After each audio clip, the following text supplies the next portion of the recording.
하나님께서 허락하신 오늘 하루 우리의 힘을 다해 주님을 사랑하는 저 여러분들에게 축복합니다. 목요일 말씀을 함께 나눌 김승환 목사입니다. 여러분은 엄마 뱃속에 있을 때 태명을 혹시 기억하나요? 저는 3명의 자녀가 있는데 첫째는 승리, 둘째는 평강, 막내는 축복이라는 태명을 지어주었습니다. 이 애칭처럼 지어준 이름인데 시간이 갈수록 그들이 인생에 있어서 꼭 필요한 부분을 짚어준 것 같다라는 생각을 하게 됩니다.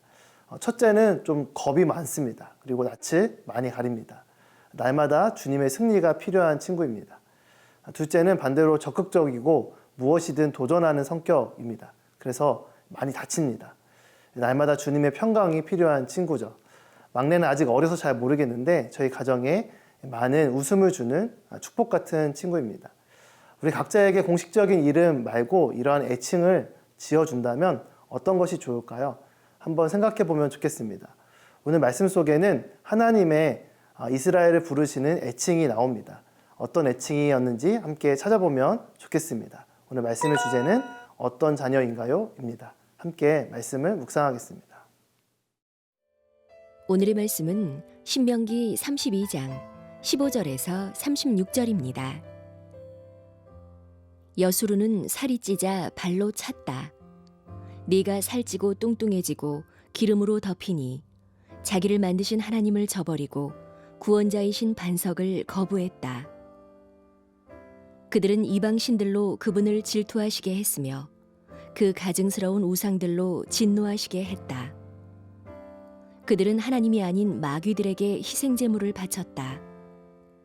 그들이 알지 못했던 신들, 나타난 지 얼마 안 된 신들, 너희 조상들이 두려워하지 않던 신들에게 말이다. 너희는 너희 아버지가 되신 반석을 버렸고 너희는 너희를 낳아주신 하나님을 잊어버렸다. 여호와께서 이것을 보시고 그들을 저버리셨다. 이는 그 아들들과 딸들이 그분을 진노하게 했기 때문이다. 그분이 말씀하셨다. 내가 내 얼굴을 그들에게서 숨기고 그들의 끝이 어떠한지 볼 것이다. 그들은 타락한 세대이고 믿음이 없는 자녀다. 그들은 신이 아닌 것에 나로 하여금 질투하게 했고 그 쓸모없는 우상들로 나를 진노하게 했다. 나도 백성이 아닌 자들로 그들에게 질투를 일으키며 어리석은 민족으로 그들에게 진노를 일으킬 것이다. 내 진노에 불이 붙었으니 저 아래 죽음의 왕국까지 내려갈 것이다. 그것은 땅과 그 수확물을 삼키고 산 밑 깊숙한 곳까지 불을 지를 것이다. 내가 그들에게 재난을 쌓고 내 화살들을 그들을 향해 쏠 것이다. 내가 그들에게 파괴적인 굶주림을 보내고 진멸하는 패스트와 죽음의 전염병을 보낼 것이다. 내가 그들을 향해 들짐승의 송곳니를 보내고 흙 위를 미끄러져가는 독사들의 독을 보낼 것이다. 밖으로는 칼이, 안으로는 공포가 젊은 남녀를 멸할 것이며 머리가 희끗한 노인과 젖을 먹는 아이에게도 그렇게 할 것이다. 이스라엘 민족에게는 하나님께서 부르시는 애칭이 있었습니다. 하지만 그들은 그 애칭과는 정반대의 삶을 살았습니다. 15절 말씀입니다. 여수르는 살이 찌자 발로 찼다. 내가 살찌고 뚱뚱해지고 기름으로 덮이니 자기를 만드신 하나님을 저버리고 구원자이신 반석을 거부했다. 15절에 나오는 여수르는 이스라엘의 애칭으로 온전하고 의로운 자라는 뜻입니다. 하나님께서 부르시는 애칭과는 다르게 이스라엘 민족은 살이 찌자 바로 하나님을 발로 찼습니다. 이 살이 찌다라는 표현은 그들이 많이 먹었다는 의미라기보다 하나님의 특별한 은혜 아래 축복된 상태를 상징하는 성경적인 표현입니다. 그들의 잘남이 아니라 하나님의 언약의 축복 때문에 그들이 번영하게 된 것입니다. 하지만 그들은 하나님의 은혜를 바로 잊어버리고 발로 차버릴 뿐만 아니라 거부합니다.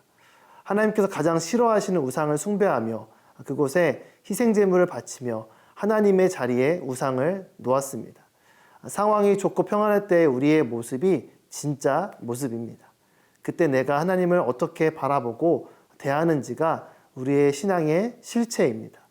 힘들고 어려울 때는 대부분 엎드려져 하나님께 나아갑니다. 하지만 평안할 때는 각자의 반응과 모습이 다릅니다. 하나님 앞에서의 나의 모습은 어떠한가요? 하나님을 벗어나고 싶은 마음으로 가득한가요?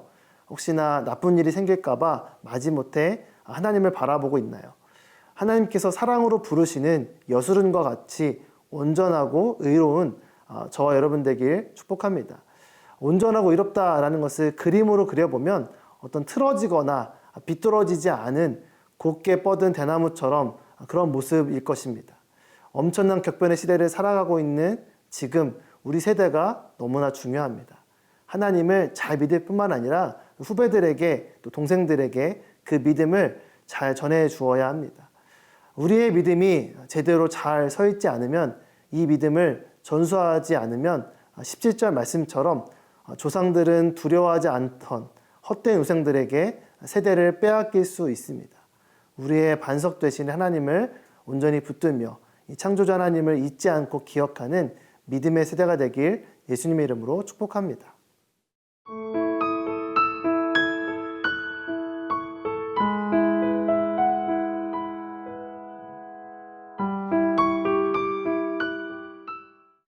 사랑하는 자녀 여수른이 비뚤어져 하나님을 떠나자 하나님의 진노와 심판이 임하게 됩니다. 19절 20절 말씀입니다. 여호와께서 이것을 보시고 그들을 저버리셨다. 이는 그 아들들과 딸들이 그분을 진노하게 했기 때문이다. 그분이 말씀하셨다. 내가 내 얼굴을 그들에게서 숨기고 그들의 끝이 어떠한지 볼 것이다. 그들은 타락한 세대이고 믿음이 없는 자녀다. 먼저 하나님께서 타락하고 믿음이 없는 자녀들에게서 그분의 얼굴을 숨기십니다. 주님의 손길이 함께하지 않자 모든 재앙이 임하게 됩니다. 땅의 수확물들을 삼키고 불이 일어나 굶주리게 됩니다. 이 전염병이 가득하게 되고 멸망이 겹치게 됩니다. 남녀노소 대상을 가리지 않는 죽음의 그림자가 드려지게 됩니다. 하나님은 재앙뿐만 아니라 원수되는 민족을 사용하셔서 아예 이스라엘을 끝낼 것까지도 생각하십니다. 하지만 거기서 멈추십니다. 그렇게 될 경우에 원수들이 자기들의 힘으로 이스라엘을 멸절시켰다고 교만하게 나올 것을 미리 아신 것입니다. 이스라엘의 원수되는 이방 민족들은 28절 말씀처럼 분별력과 판단력이 없는 민족입니다. 하나님의 허락하심이 있었기 때문에 한 사람이 1000명을 쫓아가고 두 사람이 10,000명의 사람을 도망치게 할 수 있었다는 것을 깨달을 수 없습니다. 32절부터 35절까지 역사의 주관자이신 하나님께서 이제는 이스라엘을 치는 일에 사용하실 이방 민족을 저주하십니다. 그들의 영적 뿌리는 불의 심판을 받은 소돔과 고모라입니다. 그들의 모든 열매는 용과 독사의 독으로 가득합니다. 하나님의 계획 아래 결국 그들은 멸망당하고 말 것입니다. 하지만 하나님은 결국 자기 백성인 이스라엘을 긍휼히 여기십니다. 36절 말씀입니다. 그들의 힘이 사라지고 종이든 자유인이든 아무도 남지 않은 것을 보고 여호와께서 그 백성들을 심판하시고 그 종들을 긍휼히 여기실 것이다. 심판의 목적은 멸망이 아니라 회복입니다. 주님을 따르는 남은 종들을 주님께서 긍휼히 여기십니다. 죄로 인해 우리는 자포자기하지 말아야 합니다. 하나님은 그분의 자녀된 우리에게 다시 시작할 수 있는 은혜의 기회를 주십니다. 전 세계적으로 우리가 지금 겪고 있는 상황도 모두 하나님의 허락하심 가운데 있는 것입니다. 이 무한 욕망을 무한 긍정하는 물질 만능의 우상의 시대 가운데 우리를 흔드심으로 깨우시는 것입니다. 이 고난 속에서도 주님의 자녀된 우리가 먼저 하나님의 자비와 긍휼하심을 구하며 기도하게 되길 바랍니다. 그때 주님은 우리가 돌이킬 수 있는 길을 주시고 다시 살리시고 회복시켜 주실 줄 믿습니다. 함께 기도하겠습니다.